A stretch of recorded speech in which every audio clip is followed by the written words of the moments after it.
من همزه ونفخه ونفثه بسم الله الرحمن الرحیم لقد كان في يوسف وإخوته آيات للسائلين۔ حضرت یوسف علیہ السلام نے اپنے والد محترم کے سامنے جب اپنے خواب کا ذکر فرمایا، حضرت یعقوب علیہ السلام نے اس خواب کی تعبیر بھی بتلائی اور ایک تدبیر بھی بیان کی کہ اپنے اس خواب کو اپنے بھائیوں کے سامنے بیان نہ کرنا، کہیں ایسا نہ ہو کہ وہ تیرے خلاف کوئی حسد کی چالیں چلنے لگے، کوئی مکر و فریب کرنے لگے۔ ایسے ہی ہوا کہ یہ خبر بھائیوں تک بھی جا پہنچی۔ وہ پہلے ہی رنجیدہ تھے کہ حضرت یعقوب علیہ السلام یعنی ان کے والد محترم کی محبتیں اور محبتوں کا محور و مرکز حضرت یوسف علیہ السلام تھے اور ان کے چھوٹے بھائی حضرت بنیامین، اور اس کی ایک فطری وجہ یہ تھی کیونکہ یہ چھوٹے تھے، اس وجہ سے چھوٹے ہونے کی بنا پر زیادہ محبت یا توجہ ان کی طرف تھی۔ دوسری وجہ یہ تھی کہ ان کی والدہ فوت ہو چکی تھی، اس وجہ سے بھی یعقوب علیہ السلام کی توجہ اور محبت ان سے زیادہ تھی۔ تیسری اور سب سے بڑی اور اہم وجہ یہ تھی کہ حضرت یعقوب علیہ السلام کے علم میں تھا اور اس خواب کے ذریعے بھی اللہ تبارک و تعالیٰ نے اطلاع دے دی تھی کہ حضرت یوسف علیہ السلام حضرت یعقوب علیہ السلام کے وارث بنیں گے اور نبوت و رسالت اللہ تعالیٰ انہیں عطا فرمائیں گے۔ تو اس وجہ سے بھی حضرت یعقوب علیہ السلام کی محبت حضرت یوسف علیہ السلام کے ساتھ تھی۔ بھائیوں کو یہ محبت اچھی نہیں لگتی تھی، وہ چاہتے تھے کہ ہم ایک جماعت ہیں، ہم ایک لشکر ہیں، ہم ایک گروہ ہیں، لیکن ہمارے ساتھ وہ محبت اور شفقت نہیں ہے جو محبت اور شفقت ہے یوسف علیہ السلام کے ساتھ۔ اور اس کا تذکرہ بھی قرآن مجید نے کیا، اذ قالوا لَيُوسُفُ وَأَخُوهُ أَحَبُّ إِلَىٰ أَبِينَا مِنَّا وَنَحْنُ عُصْبَةٌ، کہ ہمارے باپ کی محبت اور زیادہ جھکاؤ یوسف اور اس کے بھائی یعنی بنیامین کی طرف ہے، حالانکہ ہم ایک جماعت ہیں، ہم ہی سارے کام کاج کرتے ہیں، ضروریات زندگی ہم کو چاہتے ہیں، بکریوں کو لے کر جانا ہو، ریوڑ کی دیکھ بھال کرنی ہو تو ہم کرتے ہیں، گھر کے جو اخراجات ہیں اس کو ادا کرنے کے لیے بھی محنت ہمیں کرنی پڑتی ہے، لیکن ہمارے علاوہ محبت اس کو ملتی ہے۔ ان ابانا لفی ضلال مبین، ایک خود ساختہ اپنا محبت کا قاعدہ پہلے بنایا اور پھر اس قاعدے کی روشنی کے اندر خود ہی فتوے بازی شروع کر دی۔ اور جب انسان کسی کے ساتھ حسد کرتا ہے، حسد ایک اتنا برا عمل ہے کہ اس عمل کی وجہ سے اسے کچھ نظر نہیں آتا، وہ حق والے کو اس کا حق دینے کے لیے بھی تیار نہیں ہوتا۔ حسد کی وجہ سے انسان بڑے افضل اور اعلیٰ انسان کو بھی اس کی افضلیت کا انکار کر دیتا ہے اور اس کی اہمیت کو سمجھتا نہیں ہے، جیسے یہاں پہ برادران یوسف نے اپنے باپ کے ساتھ کیا۔ قرآن مجید فرقان حمید کے یہ الفاظ بڑے ہی سخت ہیں، اِنَّا أَبَانَا لَفِي ضَلَالٍ مُبِينٍ، حالانکہ ان کے باپ کوئی عام انسان نہیں تھے، عام بندے نہیں تھے کہ ان کا عام رویہ ہو، وہ تو اللہ کے نبی تھے، اللہ تبارک و تعالیٰ نے انہیں نبی بنایا تھا اور ایک نبی زادے تھے اور پھر ان کے دادا بھی نبی تھے، ایک عظیم نسب تھا اور ایک عظیم حسب نسب کی وجہ سے بھی افضلیت اور مقام و مرتبہ تھا یعقوب علیہ السلام کا، لیکن بھائی کے ساتھ حسد کی وجہ سے ان بھائیوں نے اتنے سخت الفاظ کہہ دیے کہ ان ابانا لفی ضلال مبین، ہمارا باپ تو صحیح کلم گمراہی کے اندر ہے، اسے پتہ ہی نہیں ہے کہ محبت کس سے کرنی ہے، نعوذ باللہ استغفر اللہ، اور زیادہ پیار کس سے کرنا ہے، ہمارے باپ کو اس بات کا علم ہی نہیں ہے۔ یعنی اتنے سخت کلمات، وجہ اور سبب کیا تھی؟ حسد تھا کہ اپنے بھائی یوسف سے حسد کی بنا پر انہوں نے اپنے والد کو بھی اتنے سخت کلمات کہہ دیے، حالانکہ یہ کلمات کہنے کی انہیں اجازت نہیں تھی کہ وہ اس کیسے الفاظ اپنے والد محترم کے لیے استعمال کرتے۔ تو اللہ تبارک و تعالیٰ نے یوسف علیہ السلام اور ان کے بھائیوں کے اس قصے کے اندر، اس واقعے کے اندر عقل والوں کے لیے، سوال کرنے والوں کے لیے، سمجھنے والوں کے لیے بہت سی نشانیاں رکھی۔ ان نشانیوں میں سے ایک نشانی یہ بھی ہے کہ انسان حسد کی آگ میں حقیقت کا انکار نہ کرے، حقیقت کو اسے سمجھنا چاہیے۔ اگر وہ حقیقت کا انکار کر دے گا، حسد کے اندر اس کے اندر آگے بڑھ جائے گا، تو اسے حقیقت کا بھی پتہ نہیں چلے گا۔ اس لیے ہر ایک چیز کا ایک دائرہ کار ہوتا ہے، اس دائرہ کار سے باہر نکلنے کی کوشش نہ کریں۔ پھر بھائیوں نے جب اس چیز کو، سارے معاملے کو سامنے رکھا، تو پھر انہوں نے اس کے کئی حل نکالے کہ ہم اگر ایسا کریں تو پھر ہم جو ہے اپنے والد کی محبت کا محور و مرکز بن سکتے ہیں۔ یوسف کو کسی طرح رستے سے ہٹا دیں، یہ ہمارے رستے کا ایک پتھر ہے، اس کو ہٹا دیا جائے تو پھر ہمیں محبت مل جائے گی۔ یہ بھی ان کا اپنا ایک خود ساختہ قاعدہ اور طریقہ تھا، اور یہ بھی حسد کی وجہ سے انہیں حقیقت نظر نہیں آ رہی تھی۔ حالانکہ حقیقت یہ تھی کہ وہ یوسف سے پیار کرتے، یوسف علیہ السلام کے والد محترمین سے پیار کرتے، یعنی وہ محبتیں اس انداز میں حاصل کر سکتے تھے، لیکن حسد نے انہیں غلط سمت جو ہے نا وہ چلنا شروع کروا دیا۔ حسد کی وجہ سے غلط راستے کے اوپر وہ چلنا شروع ہو گئے، اور اس کا انجام بھی پھر غلط تھا۔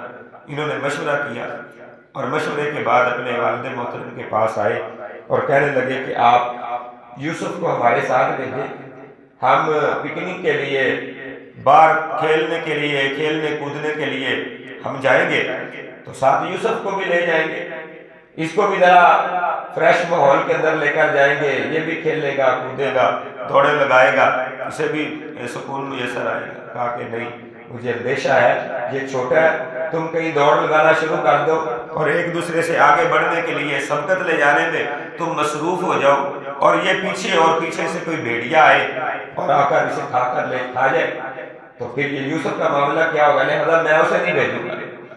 اب بھائیوں کے ہاتھ ایک ایسا معاملہ بھی لگ گیا جس پر اس نے پہلے مشاورت کی تھی، لیکن انہیں اس کا حل نہیں مل رہا تھا۔ انہوں نے جب پروگرام بنایا کہ ہم قتل کر دیتے ہیں یا کسی کنویں میں پھینک دیتے ہیں، تو یہ سوال ان کا آیا، ان کے ذہن کے اندر ایک دوسرے سے سوال بھی کیا کہ جب واپس پلٹیں گے، باپ پوچھے گا تو کیا جواب دیں گے، کدھر ہے یوسف؟ تو ان کے پاس کچھ کا کوئی جواب نہیں تھا۔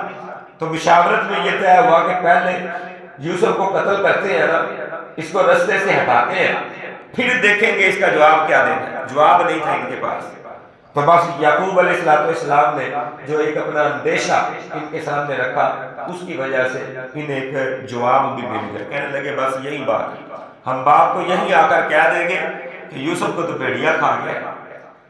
اب یوسف علیہ السلام کو لے کر چلے گئے۔ یوسف علیہ السلام کے بارے میں اپنے باپ سے پختہ عہد کر کے، وعدہ کر کے گئے کہ ہم اس کی ہر صورت حفاظت کریں۔ اب جب لے کے چلے اور پھر انہوں نے کہا کہ کھیلنا کودنا، دوڑے لگانا، کھانا پینا یہ بعد میں معاملہ کریں گے، پہلے یوسف والا کام نپٹا لیں۔ تو قتل کرنے کے لیے یہ دوڑے، اقتلوا یوسف، یوسف کو قتل کر دو۔ ان میں سے ان کا جو بڑا بھائی تھا، بعض روایات کے اندر اس کا نام یہودا، بعض کے اندر ربیل اور بعض کے اندر شمعون ہے۔ یہ بھائی جو تھا نا نرم دل تھا اور بڑا تھا، اس کے دل کے اندر چھوٹوں کا احساس تھا۔ یوسف علیہ السلام کے بارے میں بھی احساس کی جذبات اس کے دل کے اندر موجود تھے۔ کہنے لگا کہ یہ ظلم ہے، یہ زیادتی ہے، تم یوسف کو قتل نہ کرو۔ سمجھاتا رہا، لیکن بھائی سمجھنے کے لیے تیار نہیں تھا۔ وہ حسد کی آگ ایسی جل رہی تھی، انہیں اپنا بھائی سامنے نظر نہیں آ رہا، بھائی کے ساتھ شفقت اور محبت یہ انہیں نظر نہیں آ رہی۔ حسد کی آگ نے ایسا تباہ کر دیا تھا کہ اب یہ ساری حدود و قیود کو پھلانگ کر آگے جانا چاہتے تھے۔ اقتلوا یوسف، یوسف کو قتل کر دو۔ یہ بھائی سمجھا رہا ہے کہ نہ کرو ایسے، یہ زیادتی ہے، ظلم ہے۔ یہاں پہ ایک اور بات سمجھنے والی، وہی آیات للسائلین، ہمارے لیے نشانی ہے اس کے اندر، یوسف علیہ السلام کے واقعے کے اندر اور یوسف کے بھائیوں کے واقعے کے اندر نشانیاں۔ اب دیکھیں یہ بھائی حق کے اوپر تھا اور کہتا تھا کہ قتل نہ کرو، زیادتی نہ کرو، ظلم نہ کرو، لیکن دوسرے بھائی وہ ظلم و زیادتی کرنا چاہتے تھے۔ وہ نو بھائی ظلم کے اوپر ظلم کرنے کے لیے تلے ہوئے ہیں، قتل کرنے کے لیے تلے ہوئے ہیں۔ تو اب اس ایک انصاف پسند بھائی کی بھی یہاں پہ کوئی چارہ جوئی نہیں ہو رہی، اس کا کوئی چارہ نہیں چل رہا، کوئی یہ کوشش کاوش کے باوجود بھی اپنے مشن میں کامیاب نہیں ہو رہا۔ اس لیے علماء لکھتے ہیں کہ انسان کو اچھی مجالس اختیار کرنی چاہیے۔ اگر آپ برے لوگوں کی مجلسوں میں بیٹھیں گے، آپ اچھے ہونے کے باوجود اس برائی میں شامل ہو جائیں گے۔ جس طرح یہ یوسف کا بھائی، یوسف علیہ السلام کا بھائی اپنے برے بھائیوں کی مجلس میں تھا، ان کا ساتھ تھا، چاہتا یہ تھا کہ یوسف کے ساتھ ظلم نہ ہو، لیکن ظلم کرنے والوں کے اندر شریک آخر اسے ہونا پڑا، یہ ان کے ساتھ شریک ہو گیا۔ حالانکہ ظلم کرنا نہیں چاہتا تھا، قتل نہیں کرنا چاہتا تھا، اور زیادتی نہیں کرنا چاہتا تھا۔ اگر آپ ظالموں کی مجلس اختیار کریں گے، اللہ کے نافرمانوں کی مجلس اختیار کریں گے، شرابیوں کی مجلس میں بیٹھیں گے، بدکاروں کی مجلس کے اندر بیٹھیں گے، اور اللہ کی نافرمانی کرنے والوں کی مجلس کے اندر بیٹھیں گے، تو کوئی نہ کوئی رنگ ان کا آپ کے اوپر ضرور چڑھ جائے گا۔ اس لیے اچھے لوگوں کی مجلس کو اختیار کریں تاکہ برائی سے انسان بچ سکے۔ اگر کوئی برا انسان بھی ہے نا، اچھے لوگوں کی مجلس میں بیٹھتا ہے تو اچھائی کا رنگ ان کے اوپر ضرور چڑھ جاتا ہے۔ تو یہ بھائی جو ہے نا قتل کرنا چاہتے ہیں، مارنا چاہتے ہیں، لیکن یہ بچانا چاہتا ہے، لیکن آخر یہ بھائیوں کے باتوں میں اور ان کے ہاتھوں پہ مجبور ہو گیا اور ان کا ہی ساتھی بن گیا۔ اور پھر اس نے کہا اچھا اگر تمہارا یہ آخری فیصلہ ہے کہ تم نے یوسف کو قتل ہی کرنا ہے تو پھر قتل کے جرم سے بچ جاؤ۔ تم ایسا کرو کہ یوسف کو کسی اندھے کنویں کے اندر پھینک دو۔ اندھے کنویں سے مراد ایسا کنواں کہ جہاں سے پانی وغیرہ تو نہیں نکلتا، لوگ پانی لینے کے لیے نہیں آتے۔ اگر پانی والا کنواں ہوا تو بستی والے لوگ آئیں گے اور پانی نکالنے کے لیے وہاں پہ آئیں گے تو یوسف کو بھی نکال لیں گے۔ تو اس لیے انہوں نے غیابت الجب، اندھے کنویں کا انتخاب کیا کہ ایسا کنواں جہاں سے لوگ پانی لینے کے لیے نہیں آتے، بند ہو چکا ہے۔ ایسے کنویں پر صرف وہی آئے گا جس کو پتہ نہیں ہے، راہ گزرتا مسافر، کوئی سوار، وہ یہاں سے آئے گا اور وہ اپنا ڈول وغیرہ ڈالے گا تو اس کو یہاں سے یوسف مل جائے گا، وہ نکال کے لے جائے گا، ہمارے علاقے سے چلا جائے گا۔ قتل نہ کرو، قتل کے جرم سے بچ جاؤ۔ انہوں نے کہا چلو اب ایک راہو یوسف کو پھینک دیتے ہیں ارضن، کسی زمین میں، یخلق لکم وجہ ابیکم، جب یوسف علیہ السلام کو تم اپنے باپ کے چہرے سے دور کر دو گے اور اس کو کسی جگہ پہ پھینک دو گے تو پھر باپ کا چہرہ تمہارے لیے ہوگا۔ جب یوسف نظر نہیں آئے گا تو پھر محبت تمہیں ملے گی، پیار تمہیں ملے گا، تو لہذا یوسف کو چہرے سے ہٹا دو، باپ کی نظروں سے دور کر دو۔ وَتَكُونُوا مِن بَعْدِهِ قَوْمًا صَالِحِينَ۔ یہاں پہ ایک اور بڑی اہم بات اللہ تبارک و تعالیٰ نے برادران یوسف والی وہ ذکر فرمائی کہ انہوں نے یہ کہا کہ اس جرم کے ارتکاب کے بعد تم صالح بن جانا، نیک بن جانا، یہ جرم کر لو اس کے بعد نیک بن جانا۔ آج ہمارے معاشرے کے اندر اگر ہم برائیاں دیکھیں، گناہ دیکھیں، جرائم دیکھیں تو ان جرائم اور گناہوں کے پیچھے بہت بڑا سبب اس سوچ کا ہے، جو ہماری یہ سوچ اور تصور بن گیا ہے کہ چلو یہ گناہ کر لو نا پھر معافی مانگ لیں گے، اللہ بڑا غفور الرحیم، اس میں کوئی شک نہیں، رائی کے دانے کے برابر بھی شک نہیں کہ اللہ بڑا ہی غفور الرحیم ہے، بڑا ہی غفور الرحیم ہے۔ لیکن تصور یہ بنا کر، خیال یہ کر کے کہ چلو گناہ کر لو، جرم کر لو، کسی کا حق مار لو، کسی پر ظلم زیادتی کر لو، بعد میں معافی مانگ لے گا، یہ بہت بڑا جرم ہے اور اس نے معاشرے کو برائیوں سے بھر دیا ہے، معاشرے کے اندر افراتفری پیدا کر دی ہے۔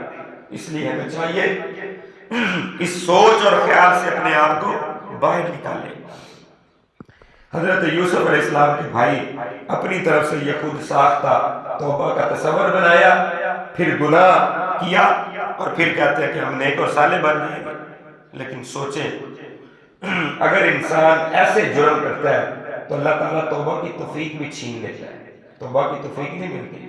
آپ تاریخ اٹھا کر دیکھیں، سیرت اٹھا کر دیکھیں، یوسف علیہ السلام کے بھائیوں کا کردار اٹھا کر دیکھیں کہ 40-50 سال تک اللہ تعالیٰ نے یوسف علیہ السلام کے بھائیوں کو توبہ کرنے کی توفیق نہیں دی، توبہ ہی نہیں کر سکے، بلکہ اپنا جو جرم انہوں نے کیا تھا اس جرم کو صحیح ثابت کرتے رہے کہ ہم نے بالکل ٹھیک کیا، ہم نے کوئی زیادتی نہیں کی، ہم نے ظلم نہیں کیا۔ یعنی اپنے گناہ کی تحفظ کے لیے، اپنے گناہ کو صحیح ثابت کرنے کے لیے 40-50 سال گزار دیے، توبہ نہیں کی۔ توبہ اللہ تعالیٰ نے توفیق اس وقت عطا فرمائی جب شرمندہ ہوئے، جب احساس ندامت پیدا ہوا۔ یوسف علیہ السلام کے سامنے کھڑے تھے، یوسف علیہ السلام نے ان کو باندھی کا سارا ظلم اور زیادتی نے یاد کروائی۔ اس وقت بھی یہ اپنے جرم کا دفاع کرتے رہے کہ ہم نے ایسے نہیں کیا، ہم نے ایسے نہیں کیا۔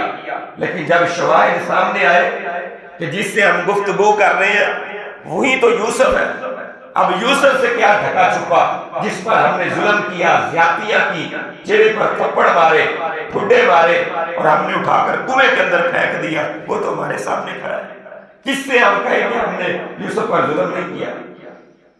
تو اللہ تعالیٰ توبہ کی توفیق چھین لیتے ہیں۔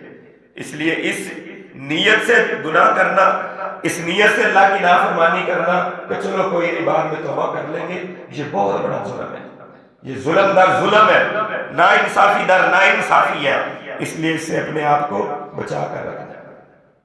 یوسف علیہ السلام کے بھائیوں نے جب یوسف علیہ السلام کو کنویں میں پھینکا تو مختلف روایات کے مطابق اس وقت حضرت یوسف علیہ السلام کی عمر 16 سال یا 17 سال تھی، اس کو کنویں میں پھینکا گیا۔ اور یہ حضرت یعقوب علیہ السلام کے گھر کنعان سے 3 فرسخ کے فاصلے پر تھا، یعنی موجودہ اگر ہم کلومیٹر کا حساب لگائیں تو 9 کلومیٹر کا فاصلہ تھا حضرت یعقوب علیہ السلام کے گھر سے یہ کنواں جہاں پہ یوسف علیہ السلام کو کنویں کے اندر پھینکا گیا۔ ذرا غور کریں کہ انبیاء کا معاملہ کیسا ہے کہ صرف 9 کلومیٹر کے فاصلے پر حضرت یعقوب علیہ السلام کے لخت جگر حضرت یوسف علیہ السلام کنویں کے اندر پڑے ہوئے ہیں، لیکن حضرت یعقوب علیہ السلام کو پتہ نہیں چلا کہ میرا بیٹا تو کنویں میں ہے۔ یعنی انبیاء کا معاملہ بالکل ایسا ہی ہے، اگر اللہ تبارک و تعالیٰ انہیں کوئی خبر بتا دے تو 7 آسمانوں سے اوپر کی بھی اللہ خبر بتا دے۔ اگر اللہ بتانا چاہے تو قبر کے حالات انہیں بتا دے، قیامت کے حالات بتا دے، قیامت کے بعد رونما ہونے والے حالات سے نبیوں کو خبردار کر دے، اور ان کی آمد سے بھی سینکڑوں سالوں اور ہزاروں سالوں کے پہلے واقعات اگر اللہ تعالیٰ اطلاع دے دے تو اللہ تعالیٰ یہ غیب کی خبریں اور غیب کی باتیں بتا سکتا ہے۔ اور اگر اللہ چاہے تو قریب ہی 9 کلومیٹر کے فاصلے پر یوسف علیہ السلام پڑے ہو تو باپ کو پتہ نہیں چلتا۔ یہ انبیاء کا معاملہ ہے، جب اللہ بتانے پہ آئے تو بڑی دور کی خبریں بتا دیتے ہیں، جب نہ بتانے پہ آئے تو قریب کی باتوں کا بھی علم نہیں ہوتا۔ یوسف علیہ السلام کو بھائیوں نے کنویں کے اندر پھینک دیا اور واپس پلٹ گئے۔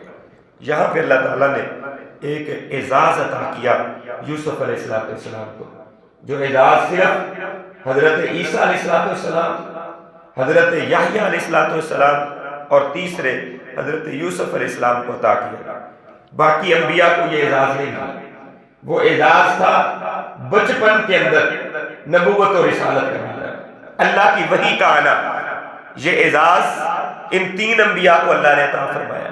باقی انبیاء کو بلوغت کے بعد، جوانی کے بعد، جس طرح رسول اللہ صلی اللہ علیہ وسلم 40 سال کی عمر میں پہنچے، یا دیگر انبیاء اللہ تعالیٰ نے مختلف عمروں کے اندر ان کے اوپر وحی کا نزول فرمایا۔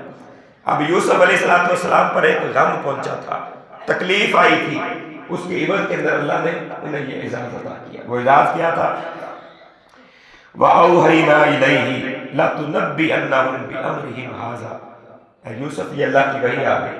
جب کنویں میں پھینک دیا گیا، فرشتہ آ گیا اور اس نے آ کر اللہ کا پیغام دیا، یوسف غمزدہ نہیں ہونا، پریشان نہیں ہونا، یہ کنویں کی گہرائیاں تجھے ڈبو نہیں سکتی، بظاہراً تو یہ گہرائیاں ہیں لیکن اللہ ان گہرائیوں کے بدلے میں تجھے عروج عطا کرنے والے ہیں۔ اور ایک وقت آئے گا کہ جب یہی تیرے بھائی جو آج تجھے مار کے جا چکے ہیں اپنے آپ کو یہ سمجھ رہے ہیں کہ ہم نے باپ کے چہرے سے تمہیں دور کر دیا، ایک وقت آئے گا کہ تیرے سامنے کھڑے ہوں گے، لَتُنَبِّئَنَّهُمْ بِأَمْرِهِمْ هَٰذَا، یہ کام جو انہوں نے کیا ہے تمہارے ساتھ ظلم زیادتی، اس کی تم انہیں خبر دو گے اور بتاؤ گے کہ تم یہ کام کرتے رہے، وَهُمْ لَا يَشْعُرُونَ، اور انہیں پتہ بھی نہیں ہوگا کہ ہمارے سامنے کھڑا ہوا وہی ہمارا بھائی ہے جس پر ہم نے ظلم و زیادتیاں اور ناانصافیاں کی تھی۔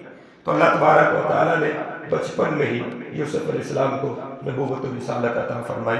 اللہ تبارک و تعالیٰ سے دعا ہے اللہ خالق کائنات مالک عز و سما ہمیں اس قصے سے، اس واقعے سے درس، سبق اور عبرت حاصل کرنے کی توفیق عطا فرمائے۔ الحمدللہ۔